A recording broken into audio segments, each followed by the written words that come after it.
யாருமே என்ன வந்து திட்டிருவாங்க, அடிச்சிருவாங்களோன்னு பயந்துட்டேன் அப்படிங்குது நர்மதா. அது என்னமோ கரெக்ட்டு தான். ஆனா அந்த சமயத்தில அந்த பிள்ளைய வீட்டு வெளியில காமிக்கல. வீட்டுக்குள்ள பூட்டி வச்சுட்டாங்களா என்னன்னு தெரியல. ஆனா அது சொல்லுது, "நான் வீட்ல சொன்னா என்னைய அடிப்பாங்க" அப்படிங்குது. அப்புறம் மொத வந்திருக்கு அப்படின்னு சாப்பிடு அப்படின்னுச்சா, நான் கூட என்னடா சாப்பிட சொல்றாய்ங்க, இங்க எதுவுமே இல்லையே 2 பாய் தான் நட்டமா நிக்குது. ஆனா என்னடான்னு பார்த்தா கவர்லேருந்து வடை குடுக்குறாங்க. நர்மதாவும் வாங்கி அத சாப்பிடுறாங்க. அதுக்கப்புறம் "அக்கா சாரிக்கா, அண்ணா சாரிண்ணா" அப்படிங்குது. அப்புறமா நடந்தத சொல்லுது.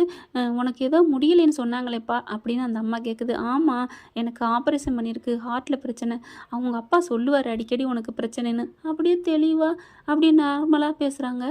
அப்ப எல்லாம் உண்மைதான் அப்படிங்கிற மாதிரி, எல்லாம் பசு தான் போட்டு குடுத்தான்னு நம்ம நெனச்சிட்டு இருந்தா, கடைசியில இப்படி ஆகுது.